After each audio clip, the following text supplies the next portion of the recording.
Hey y'all, welcome back to another episode. Today I'm going to show you something that every orchid grower who is just starting to get into miniature orchids should know how to do.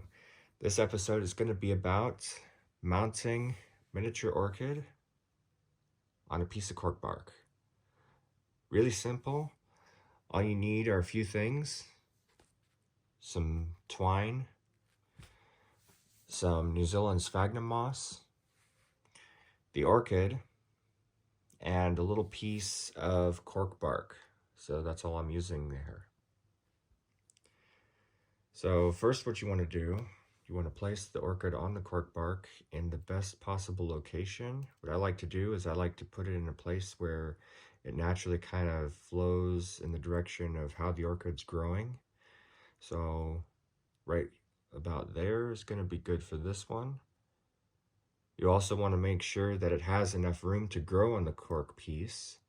As you can see, there is enough room for it to grow a little bit more, so I will have to redo this in a couple of years or months, depending on how fast that this thing grows, which I'm hoping it does pretty quickly.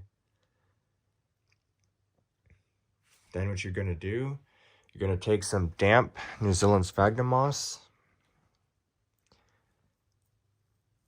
just a little bit.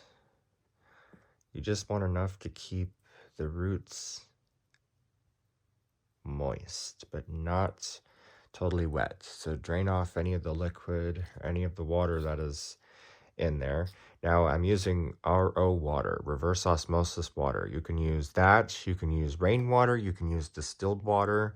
Do not use tap water unless you live in a place that doesn't have hard water quality, because that will be bad for the plant. Okay, so all I'm going to do is just place this on here. Place this onto the sphagnum, onto the cork. Actually, I think I got too much. And yes, I am doing this on the bed. And yes, the sphagnum moss is just clean sphagnum moss, so it's fine if I get little particles. Alrighty, let's take it down to this much. Spread it out. Very good. You can see how healthy that root system is there. Look at that. That's quite amazing. All you're going to do is just place that onto the cork piece. Right like that.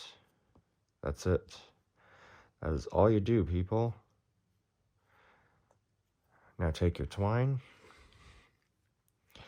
I'm using this twine because it's made out of a material that breaks down and degrades, which is really helpful because when you go to reestablish this, it'll eventually break off and you don't have any like synthetic cordage to worry about. So I'm going to go around once, tie it off. I'm just using very simple knots here, not anything crazy. All right, there we go. Now all you do is just start wrapping it.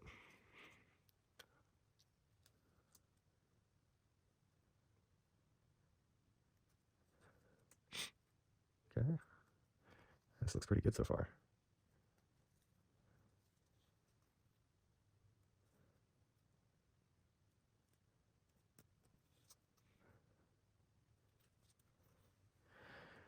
Okay, now don't worry about going a bit overkill with this because you will find that it's better to go over than under the amount of twine that you use.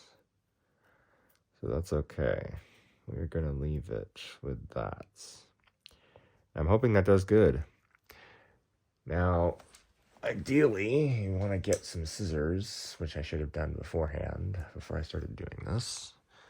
So I've got these really nice Japanese shears that I'm going to use as my cutting tool. And just like that, this takes a second. Hold on.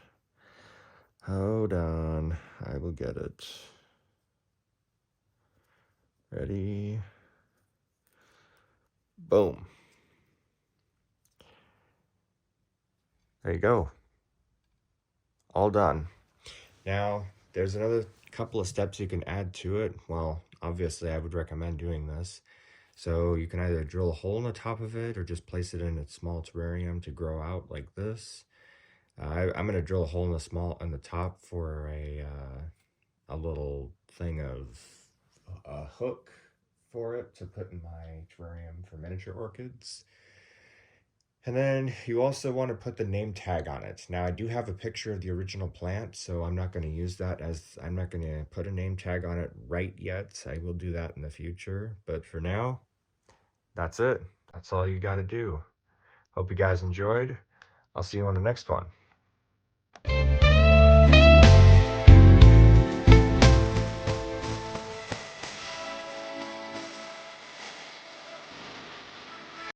What, you didn't think that I would actually not show me putting it into the terrarium? Haha, let's see. It is going to live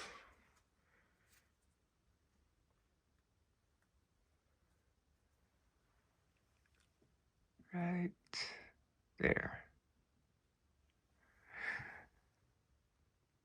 And there you go. There it is, people.